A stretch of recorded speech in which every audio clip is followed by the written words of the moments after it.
Lectura 26. La pedagogía crítica. Principales corrientes actuales de la pedagogía crítica. Hoy día, cuando hablamos actualmente de la pedagogía crítica, nos referimos formal y principalmente a dos corrientes que, por su relevancia, han marcado este paradigma y que los hemos clasificado en modelos reproduccionistas y enfoques comunicativos de la resistencia. En suma, los modelos reproduccionistas consideran a la escuela como un apéndice ideológico del Estado, que tiene como función principal reproducir las relaciones de poder. También estiman que la escuela es un instrumento que desempeña un papel reproductor de las relaciones sociales y culturales dominantes. Desde este enfoque, se le niega al sujeto toda capacidad de autonomía frente a la estructura, es decir, la estructura, que puede ser la familia, el Estado, la escuela, etc., constituye la variable dominante que determina el accionar de los agentes sociales. Por tales características, este paradigma ha sido considerado como estructuralista. A pesar de que la mayoría de sus exponentes de una u otra manera toman ciertos elementos del marxismo, lo cual metodológicamente podría ser contradictorio, ya que Marx usó el método dialéctico y el concepto de totalidad, modo de producción, que no tiene la connotación de estructura, sino de conjugación o condenación de las partes en el todo. Vinculación donde no existe la idea de que una estructura domina a las otras partes, sino que todas las partes se contienen. Curiosamente, al mismo tiempo, algunos representantes de esta corriente se declaran críticos del estructuralismo, es decir, retoman solamente algunos elementos de este paradigma y desechan otros. Muchos de los partidarios del modelo reproduccionista consideran que existe una correspondencia entre la escuela y el universo económico, ya que la función primordial de los centros educativos es calificar la fuerza de trabajo para el mercado laboral, según las necesidades de la clase poseedora de los medios de producción, pero al mismo tiempo estiman que la fuerza laboral útil es sometida a los valores dominantes, por medio de la reproducción ideológica que ejercen los que poseen el poder y la riqueza. Por otra parte, en una perspectiva novedosa, el enfoque comunicativo de la resistencia hace una serie de críticas a la crítica del paradigma reproduccionista, pero principalmente desaprueba a la pedagogía tradicionalista conductual positivista.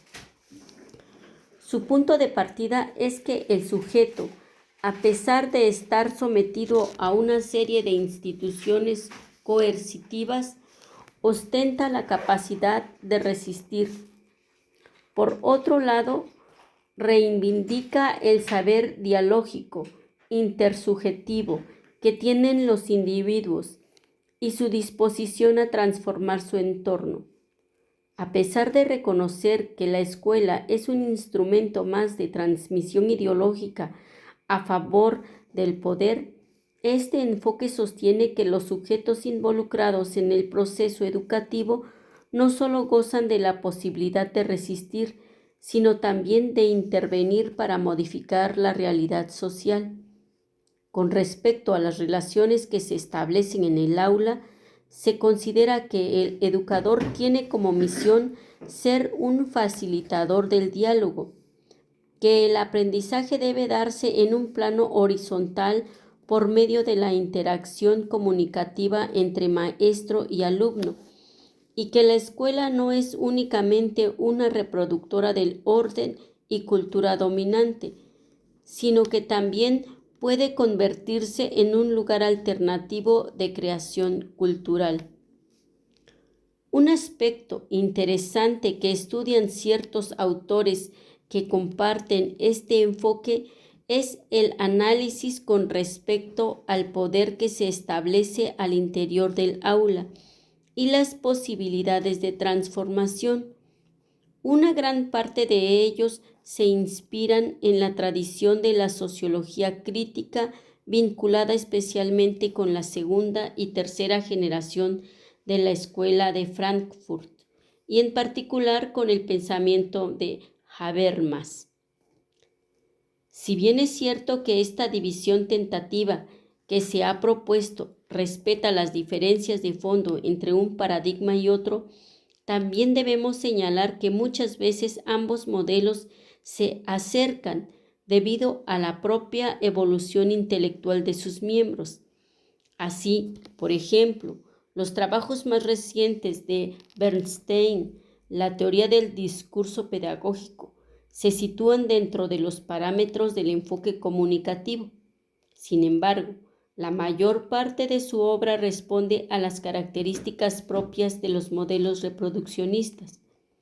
Por tanto, esta clasificación obedece de cierta manera a un juicio convencional, lo cual tiene también como propósito hacer más clara la exposición. Asimismo, debe señalarse que existen ciertas características comunes entre ambas corrientes teóricas críticas. Su acercamiento más notorio es haber sacado el análisis de la educación fuera de los muros escolares y haber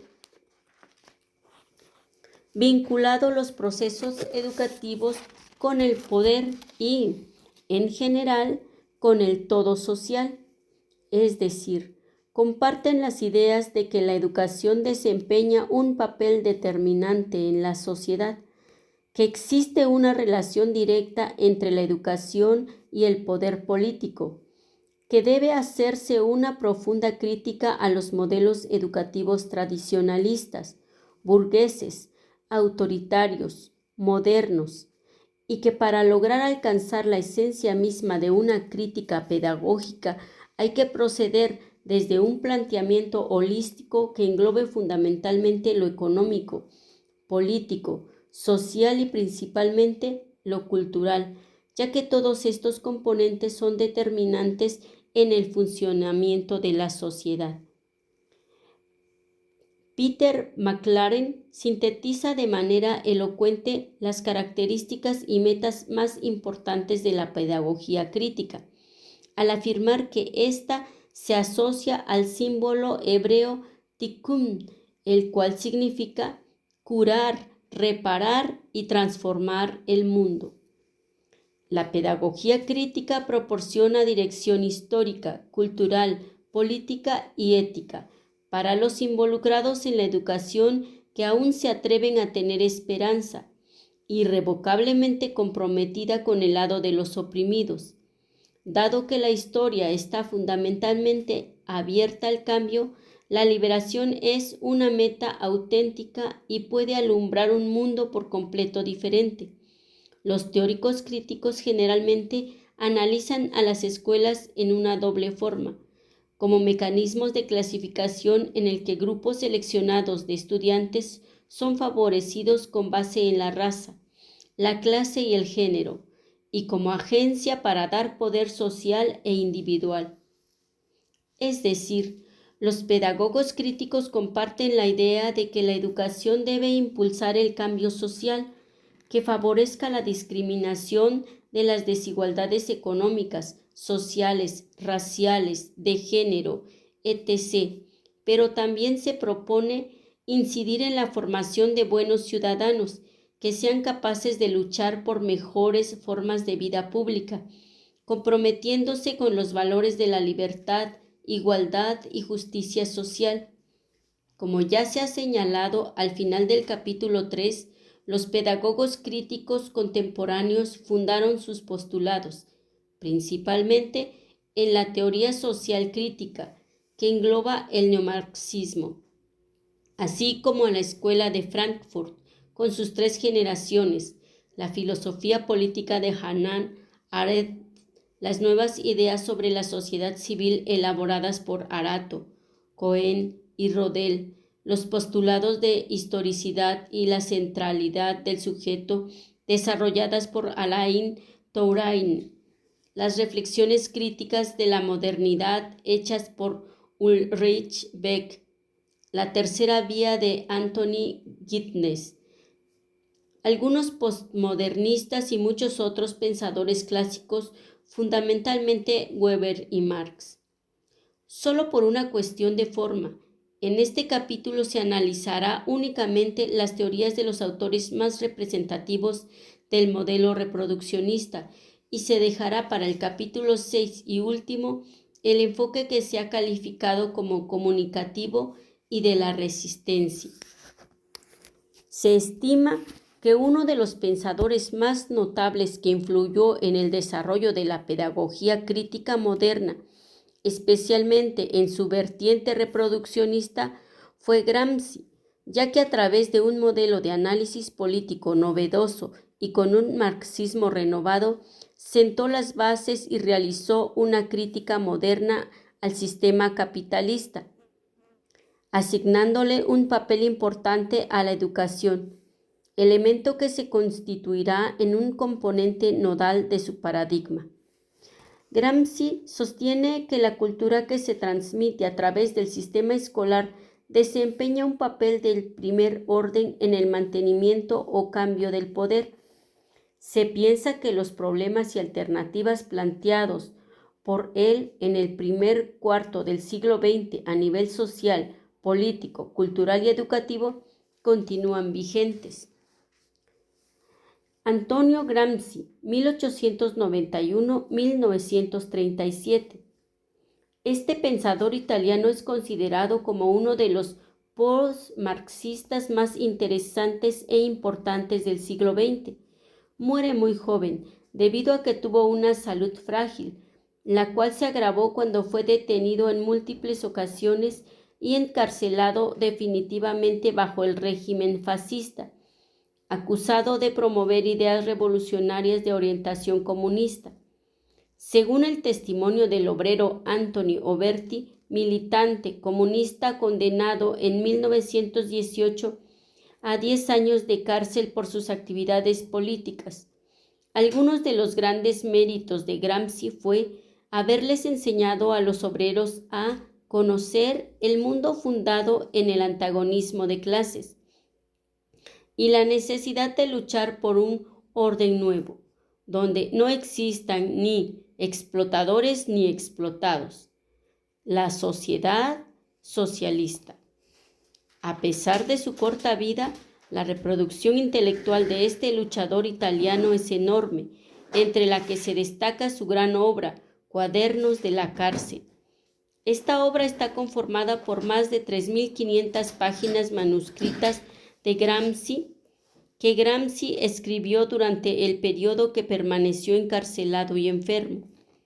También se ha recopilado parte de la obra de Gramsci a partir de temas de interés y se toma como fuente sus artículos periodísticos, especialmente del diario El Ordine Nuevo, así como ensayos, comentarios, ponencias en congresos políticos, entre otros escritos. Por otra parte, muchos autores a partir de los años 60 redescubrieron la riqueza del pensamiento gramsciano y han escrito una serie de obras inspirados en los postulados de este intelectual italiano. El pensamiento teórico de Gramsci y su vinculación con la educación. Para los fines de nuestro estudio nos interesa rescatar una serie de ideas que desarrolló Gramsci sobre la educación, mismas que actualmente tienen una gran influencia en la pedagogía crítica. Antes, empero, haremos un rodeo en torno a su pensamiento en general, para así comprender mejor cómo se relaciona su concepción teórica con la problemática educativa. Dos son los grandes temas políticos que este intelectual analiza y enlaza con la educación. En primer término, él trata de explicar por qué el capitalismo aún sobrevive. A pesar de todas sus contradicciones y de la decadencia tan anunciada por Marx. En segundo lugar, Gramsci diseña un modelo de estrategia política para luchar y derribar el capitalismo y así poder construir una sociedad socialista, la cual debería ser más justa. El desarrollo de estas dos problemáticas estarán entrecruzadas por distintos temas educativos.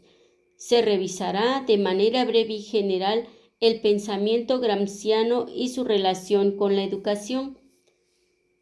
En relación con la primera temática, Gramsci sostiene que la clase burguesa mantiene su dominio no solo debido a su poder económico y al ejercicio de coerción física, sino también a su control ideológico.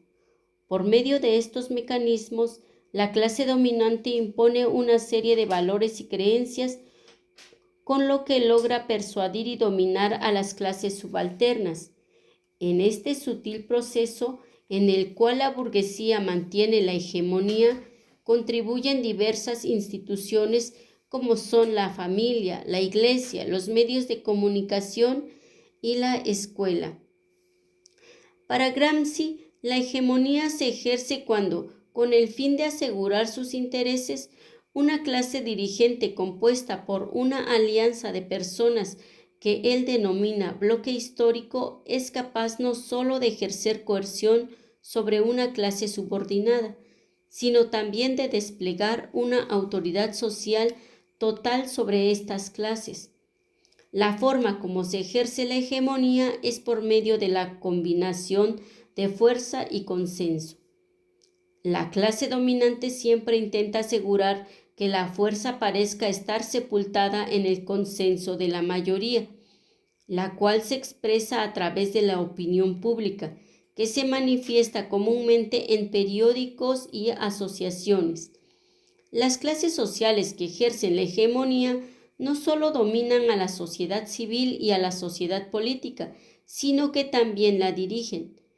Para Gramsci, la sociedad civil está formada por el conjunto de organismos vulgarmente llamados privados.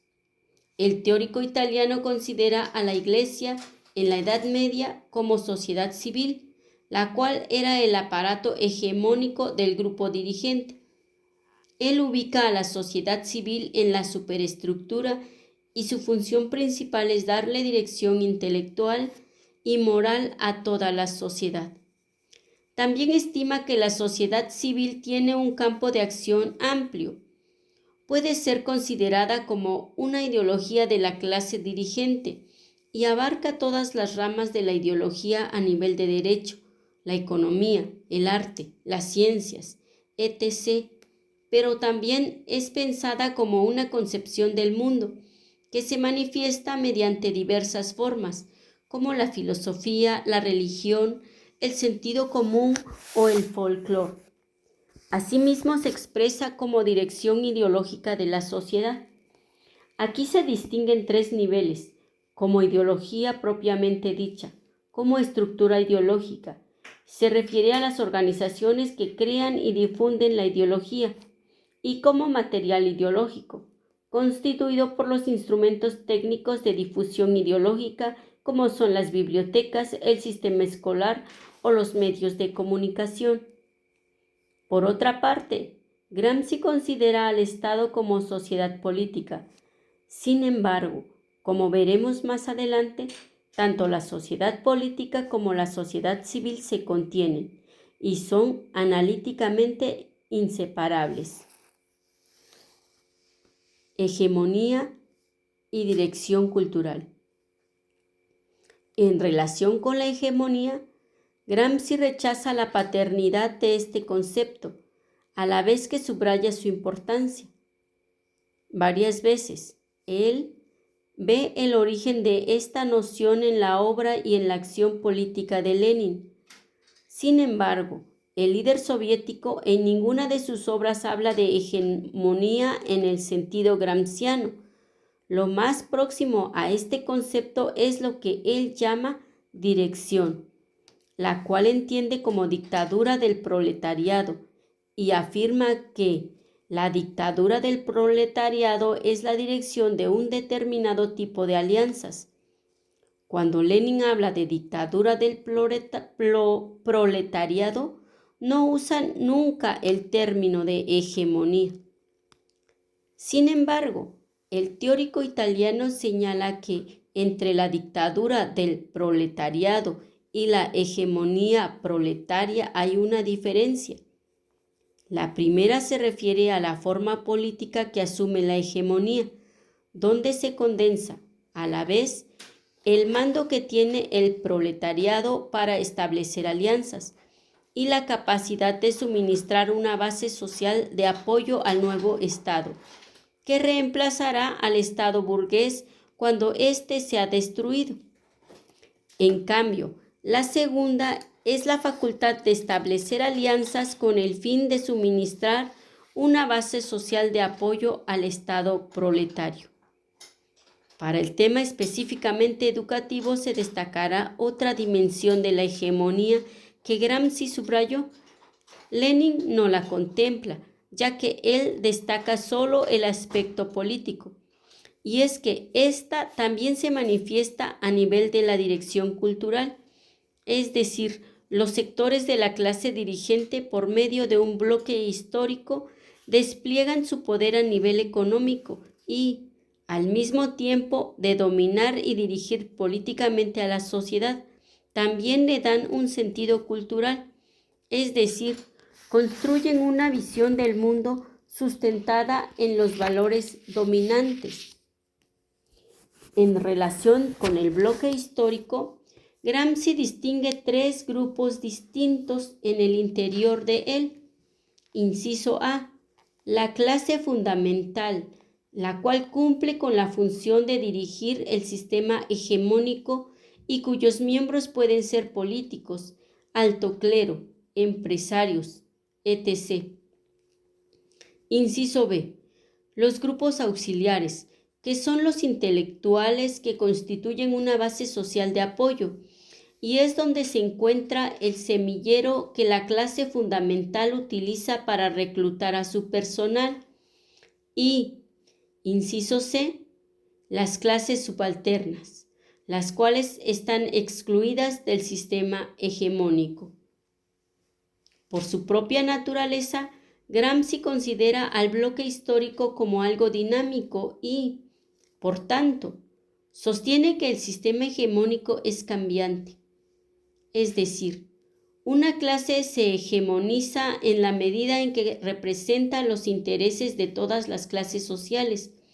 Incluso las mismas clases subalternas deben reconocer esos intereses como suyos. De esta manera, la hegemonía se concibe como un proceso que se hace y deshace constantemente, tanto a través de la coerción como por medio del consenso, donde el campo cultural se sitúa en un lugar privilegiadamente estratégico de lucha por la hegemonía, ya que en este campo se articulan especialmente los conflictos sociales. La idea interesante que hay que rescatar y que será retomada por la pedagogía crítica contemporánea en su vertiente comunicativa es que las clases subalternas tienen la capacidad de resistir a la hegemonía dominante. Más aún, tienen la capacidad de proponer nuevas concepciones del mundo. A partir de este razonamiento, Gramsci plantea que una de las tareas principales que debe ejercer el nuevo príncipe se refiere al Partido Revolucionario. Es lograr, por medio de los intelectuales orgánicos del proletariado, que se modifique gradualmente la conducción cultural e ideológica ejercida por el bloque histórico burgués dominante, y así construir una nueva hegemonía. Estos nuevos espacios ideológicos culturales, el partido los gana por medio de una guerra de posiciones o trincheras. En el debate parlamentario, en los consejos obreros, en las escuelas, en la prensa, es decir, en la sociedad civil. Solo cuando se hayan transformado los aspectos relevantes de la realidad sociocultural O sea, cuando la mayoría de la población tengan conciencia de la necesidad del cambio, se puede dar un salto cualitativo que Gramsci, continuando la metáfora militar, le denominó, entre comillas, guerra de movimientos, que es la toma del poder. Por consiguiente, hay que conquistar primero a la sociedad civil y solo después a la sociedad política, es decir, al Estado. Como se ha podido apreciar, en la lucha por el poder, los intelectuales orgánicos ligados a los intereses de la clase obrera y al Partido Revolucionario cumplen con la función de conformar un nuevo bloque histórico, emprender una lucha al interior de la sociedad civil para alcanzar una conducción cultural ideológica y consolidar un proyecto diferente que culmine con una nueva visión del mundo. En este sentido, el partido se transforma en, entre comillas, el educador permanente. Como se mencionó, esta lucha que dan los intelectuales orgánicos del proletariado se efectúan en la fábrica, en la escuela, en los medios de comunicación y, en fin, en toda la sociedad. Las conclusiones. Gramsci sostiene que al interior de la sociedad civil existen instituciones encargadas de difundir concepciones del mundo, acordes con los intereses de la clase dirigente. Estas instituciones son principalmente la Iglesia, la escuela y los medios de comunicación. De esta manera se cierra la explicación acerca del modelo gramsciano. Solo ahora estamos en condiciones de responder a la pregunta social de cómo domina la clase dominante. El pensador italiano asevera que la clase dominante posee los medios de coerción, es decir, el Estado con todos sus aparatos represivos. Asimismo, como esta clase no puede dominar exclusivamente sobre la base de la pura coerción, antes de aplicar la coerción busca asegurar el consenso por medio de la divulgación ideológica que realizan las instituciones ya señaladas. De esta manera, consenso y coerción forman parte de un mismo proceso hegemónico. En efecto, Gramsci concluye que no existe ningún sistema social donde sea solo el consenso o solo la coerción la base de la hegemonía. El segundo gran tema de Gramsci es cómo derribar el sistema capitalista. La respuesta se deriva de lo expuesto anteriormente, a través de una larga lucha de trincheras.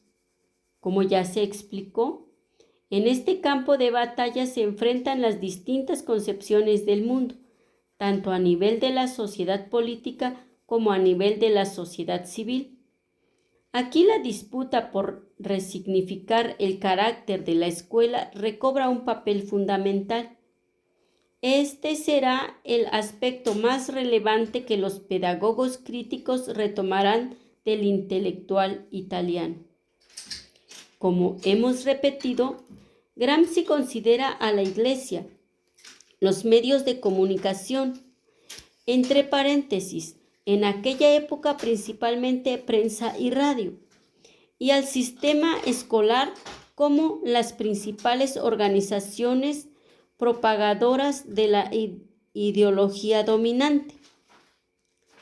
Estas tres organizaciones forman el conjunto cultural de la sociedad civil. En particular, el sistema escolar está bajo el control del Estado y es una institución de primer orden en la transmisión ideológica. Por ejemplo, la universidad y la academia ejercen una función nacional de alta cultura, entre comillas, especialmente como depositaria de la lengua nacional y por tanto de una concepción del mundo. Se cierran las comillas. Por tal motivo, los intelectuales orgánicos de las clases subalternas deben dar una larga batalla en el campo cultural, entre paréntesis, escuela, para construir nuevas formas alternativas de hegemonía. Cabe decir, como última aclaración, que Gramsci nunca marcó una línea divisoria tajante entre sociedad civil y sociedad política. Esta distinción es puramente metodológica, no orgánica, ya que en las prácticas sociales cotidianas, en la vida concreta, existe una unidad entre economía y Estado, entre política y sociedad, entre sociedad civil y sociedad política. Para ilustrar esta afirmación, este pensador italiano nos describe una serie de situaciones. Por ejemplo, el Parlamento constituye un órgano de sociedad política cuando adopta una ley, uso de la coerción, pero también es una institución de la sociedad civil, ya que expresa oficialmente la opinión pública, uso del consenso. Por tal razón, los regímenes parlamentarios se caracterizan por combinar la coerción y el consenso. Solo al tener claro este aspecto puede comprenderse el sentido que Gramsci le da a la lucha de trincheras y de movimiento. Louis Althusser, 1918-1990, teórico de la reproducción. Este filósofo francés es uno de los intelectuales más importantes en la tradición marxista contemporánea y a partir de los años 60 marcará una gran influencia en las teorías educativas de la reproducción. Por su postura teórica se le ubica como estructural marxista, con el fin de recuperar la verdadera esencia del pensamiento de Marx, que había sido dogmatizado por el estalinismo y convertido en un verdadero catecismo. Althusser realiza una relectura de la obra del pensador germano. Los hallazgos que hace el filósofo francés se encuentran principalmente en dos de sus libros, Pour Marx, que debería haberse traducido por Marx, pero en español lo titularon La Revolución Teórica de Carlos Marx y Lire le Capital, Leer el Capital. Este título sí fue correctamente traducido. Consideramos que conservar la traducción original es sumamente importante, ya que dichos títulos tienen la característica de ser verdaderas consignas, y la pretensión de Althusser fue hacer un llamado al lector para que éste vuelva a leer a Marx y redescubra la riqueza de su pensamiento. En la relectura que el filósofo francés hace de Marx, considera que han habido dos Marx, el joven hasta 1845, que es hegeliano y humanista, y el maduro, que inicia a partir de 1857, época en que empieza a escribir El Capital y convierte al marxismo en ciencia. Teniendo presente esta consideración, Althusser toma los postulados de Bachelard y señala que en el pensamiento de Marx ha habido una ruptura epistemológica que se da cuando el Marx, influido por el idealismo hegeliano, sucumbe y se abre paso hacia un pensamiento científico materialista. Asimismo, el filósofo francés rechaza las ideas del Marx joven y el economicismo, que considera a la superestructura como un simple reflejo de la infraestructura. En su análisis, Althusser centra su interés en lo que denominó los tres componentes de la sociedad o formación social, los cuales son la política, la economía y la ideología. Para él, estas tres regiones gozan de una cierta autonomía, pero, al igual que Marx, considera que la economía mantiene un papel determinante, pero solo en última instancia. Para el análisis de nuestro objeto de estudio nos interesa estudiar la postura del filósofo francés en relación con la problemática de la ideología. A pesar que Althusser no escribió específicamente nada sobre pedagogía, su libro Ideología y aparatos ideológicos de Estado constituye la base del modelo teórico donde su tesis central es que la educación y otros aparatos ideológicos de Estado constituyen los mecanismos que ayudan a la reproducción de las relaciones sociales de producción. Este marco teórico servirá de modelo a Baudelot y Stablet en su investigación empírica, cuyos resultados aparecerán publicados en su obra La Escuela Capitalista en Francia en 1971. La reproducción de la sociedad. Para explicar el proceso de reproducción, Althusser inicia su razonamiento parafraseando a Marx, quien advertía que incluso un niño sabe que si una formación social no reproduce las condiciones de la producción al mismo tiempo que produce, no sobrevivirá ni un año. Es decir, si una formación social quiere mantenerse como tal, tiene necesariamente que reproducirse. Solo así podrá seguir produciendo las condiciones de producción. Concretamente, para seguir con el dominio, las clases dominantes deben reproducir los medios de producción, las fuerzas productivas y las relaciones de producción. Esta triple reproducción provoca la reproducción general de la formación social y logra como objetivo final mantener el status quo.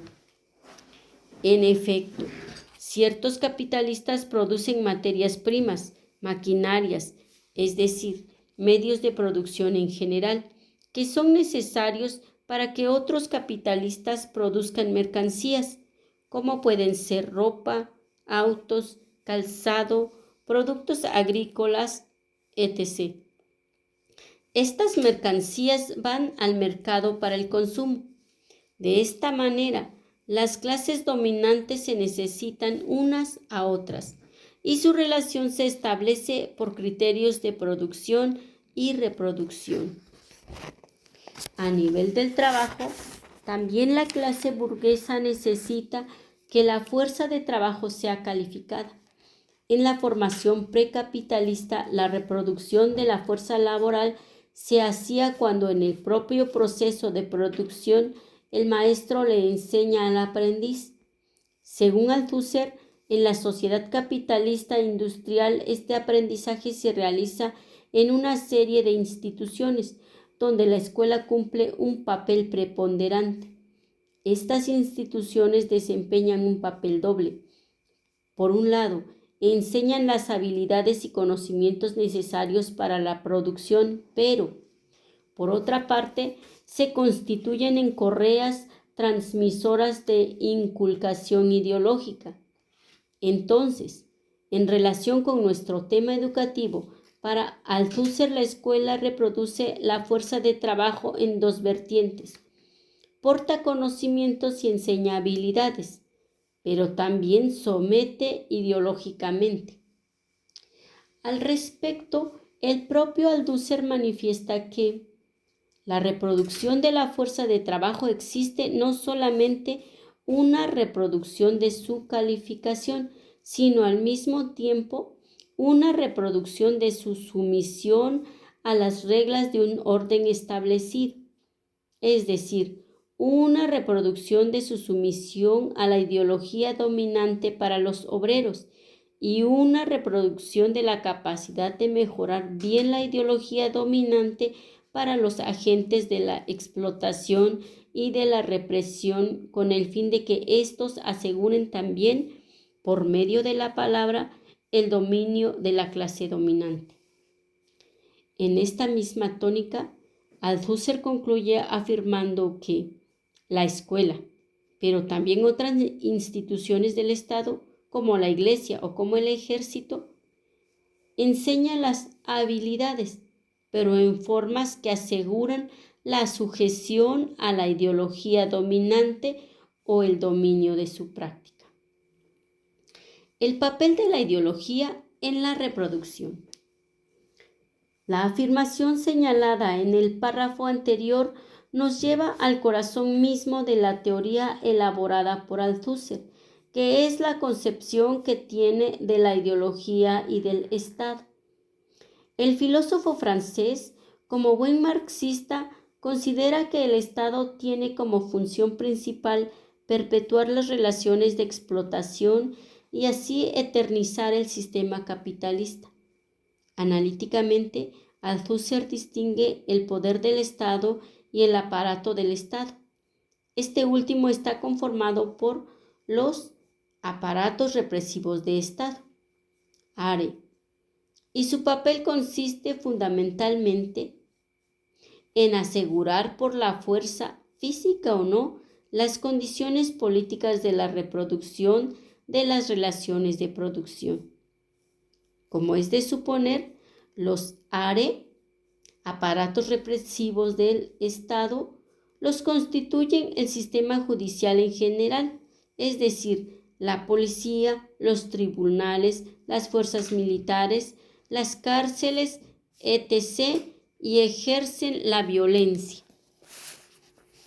Por otra parte, se encuentran los aparatos ideológicos de Estado, A y E, que están conformados por instituciones precisas y especializadas que Althusser propone a continuación, aclarando que, naturalmente, esta lista empírica deberá ser examinada en detalle, puesta a prueba, rectificada y corregida. La propuesta de los A y E, aparatos ideológicos de Estado, es la siguiente. El AIE religioso, el sistema de las diferentes iglesias. El AIE escolar, el sistema de diferentes escuelas públicas y privadas. El AIE familiar también interviene en la reproducción de la fuerza de trabajo. El AIE jurídico son las leyes y también pertenece al aparato represivo. El AIE político, el sistema político con sus diferentes partidos. El AIE sindical, las agrupaciones sindicales. El AIE de la información, prensa, radio, televisión, etc. El AIE cultural, las letras, bellas artes, deportes, etc. Estos AIE cumplen con la función de transmitir ideológica, es decir, nos dan una visión del mundo, pero también en un plano secundario actúan de manera represiva, aspecto que puede manifestarse bajo la forma de sanciones que se ejercen en la escuela, iglesia o familia. Pero, para Althusser, ¿qué es la ideología? Él construye un concepto teórico general de la ideología, el cual pretende captar a la sociedad en abstracto, es decir, en su función general de representación, sin tener en cuenta tiempo ni espacio. En estos términos, Althusser considera que la ideología no tiene historia, al igual que el inconsciente, puesto que ambos son omnihistóricos. En esta acepción, el filósofo francés considera que la ideología representa la relación imaginaria de los individuos con sus condiciones reales de existencia. A este nivel abstracto, intemporal, la ideología interpela a los sujetos en todas las prácticas sociales. En efecto, el vínculo que la ideología establece con la realidad es construir una representación y un conocimiento imaginario. Althusser recupera de Marx y Engels esta idea. Ellos consideraban a la ideología como falsa conciencia. Para el filósofo francés, la ideología es un sistema de representaciones de la realidad que posee una dimensión psíquico-práctica, en el sentido que implica un sistema de representaciones imaginarias que se exteriorizan en prácticas o acciones. Pero él también define a la ideología de manera práctica y ahí habla en plural y afirma que las ideologías son formaciones complejas de montajes de nociones, representaciones, imágenes en comportamientos, conductas, actitudes, gestos. Lo que de manera llana diríamos que las ideologías se objetivan en nuestros gestos, rituales, conductas y actitudes en general. Definido el sentido dual que tiene para Althusser la ideología, este señala que los A y E cumplen con la función de reproducir la ideología dominante y por consiguiente reproducen el sistema a través de la interpelación ideológica que hacen a los individuos. Solo ahora podremos aclarar un asunto que había quedado pendiente. Cuando se mencionó que Althusser analíticamente distingue el poder del Estado y el aparato del Estado, el primero, el poder del Estado, es nada menos que la capacidad que posee el Estado para servirse del aparato del Estado, es decir, de los ARE más los AIE. La escuela y la transmisión ideológica. Con respecto específicamente al AIE escolar, Althusser considera que éste desempeña una función primordial y que el binomio iglesia-familia ha sido sustituido en importancia por la alianza escuela-familia. Para el filósofo francés, la escuela acoge a los niños de diversas edades y clases sociales durante muchos años. Desde pequeños, los infantes son vulnerables al AIE familiar y escolar, ya que es ahí donde se les enseña los primeros conocimientos y las diversas habilidades. Estas dos instituciones están inmersas en la ideología de la clase dominante. Esta visión ideológica del mundo se les inculca en el cálculo, la enseñanza de la lengua, la ciencia, la filosofía, la educación cívica, la moral, la ética, etc. Otro elemento que subraya Althusser es que el AIE escolar tiene una gran importancia, ya que las personas permanecen en él durante muchísimo tiempo debido a la propia organización de los grados educativos. Por todo ello, él considera que la función de reproducción del aparato escolar es de primer orden. El pensador galo advierte también que el proceso de reproducción del AIE escolar es eficaz, ya que permanece oculto, es decir, muestra falsamente a la escuela como una institución neutra, sin ideología, apolítica, donde solo se transmiten conocimientos científicos y donde se promueven normas y valores imperecederos, válidos universalmente. Algunos investigadores realimentarán la teoría reproduccionista althusseriana y llevarán a cabo una serie de trabajos teórico-empíricos tendientes a probar dichos postulados. Este será el tema que desarrollaremos a continuación. La aplicación práctica del modelo reproduccionista crítico. Un buen número de sociólogos aplicaron en investigaciones prácticas el modelo teórico reproduccionista, constituido teóricamente por Althusser a lo largo de la década de 1960. En esta línea de trabajo se destacan principalmente algunos intelectuales franceses, ingleses y estadounidenses formados sobre todo en la sociología, pero también en la antropología cultural y en la lingüística. Estas investigaciones se realizarán con mayor ímpetu, principalmente a partir de la década de 1970. Antes de analizar la postura de cada uno de ellos, haremos una breve descripción de los rasgos más comunes de esta tendencia teórica. En primer término, la mayoría de estos autores fundamentan sus postulados en los paradigmas de tres sociólogos clásicos, Marx, Durkheim y Weber. En este sentido se les reconocen como teóricamente heterogéneos.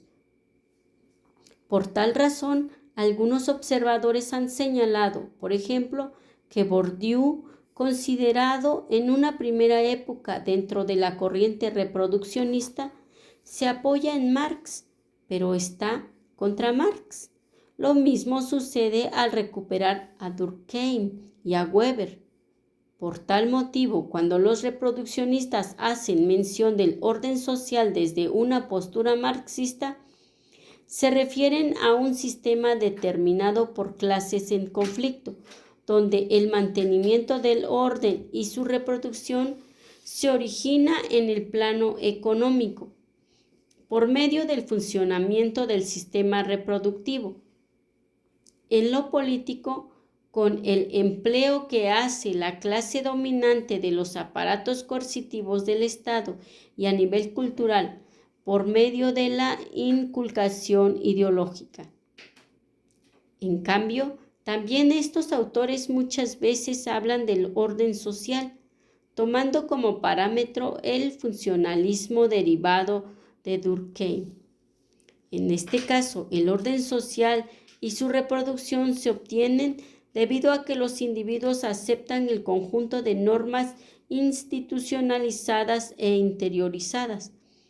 Para esta corriente, la socialización, que es la interiorización de valores y normas construidas por la cultura, desempeña un papel determinante en el mantenimiento del orden social.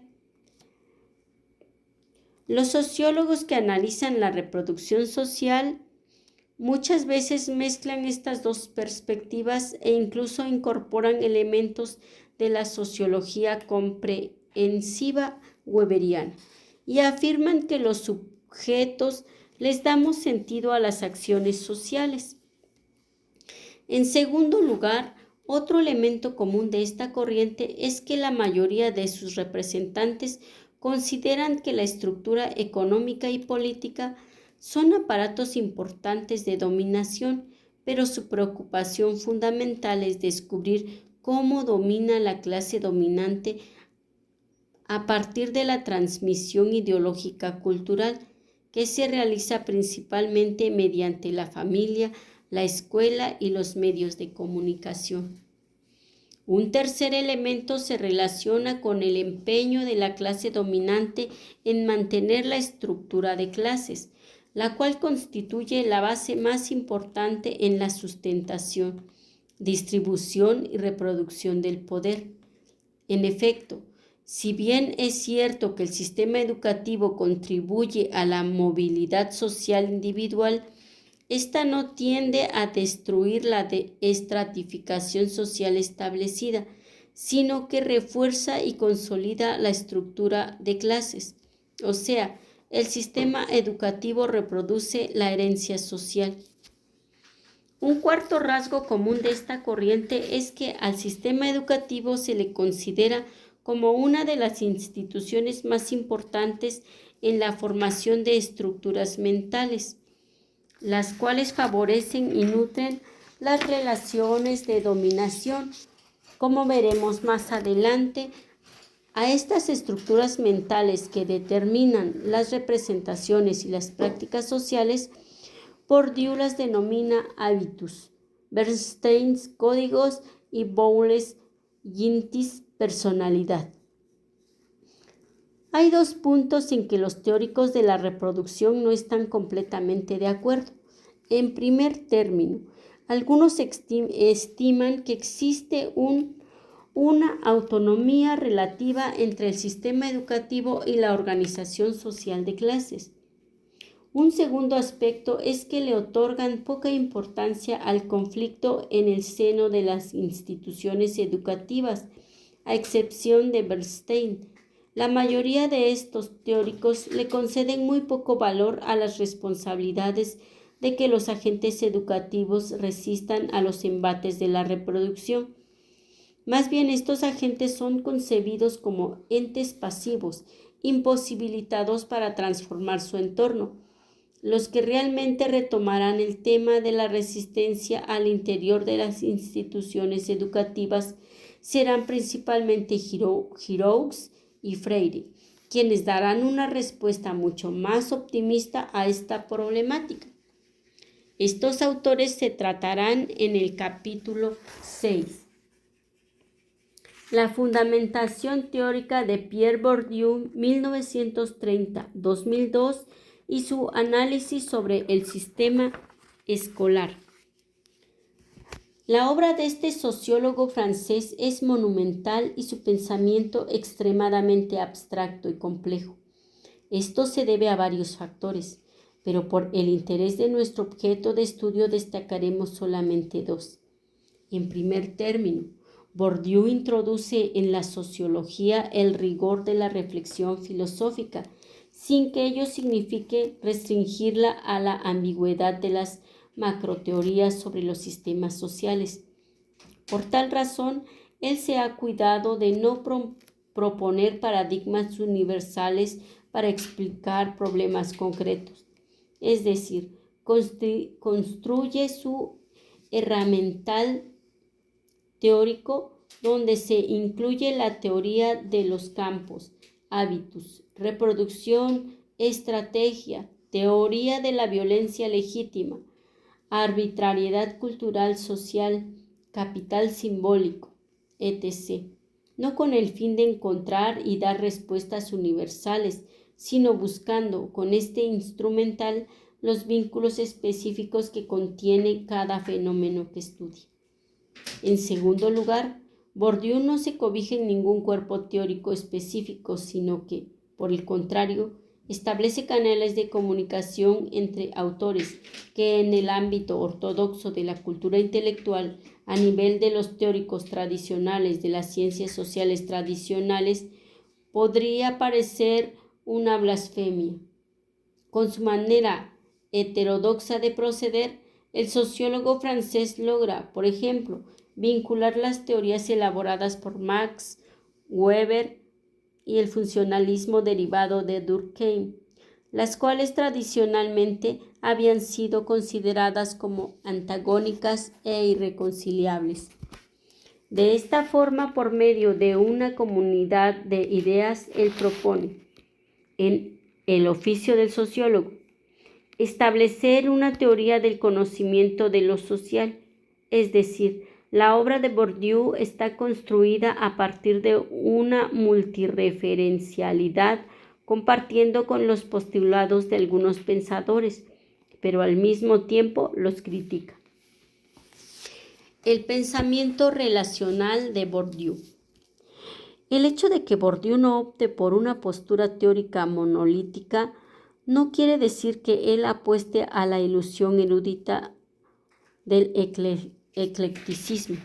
Más bien, considera que el funcionamiento clasificatorio del pensamiento constituye un obstáculo al progreso de la investigación, ya que proscribe la invención intelectual, y agrega que la única manera de enriquecer una cultura teórica no es estableciendo una relación pragmática con los diversos autores de puro y simple eclecticismo, sino de forma relacional.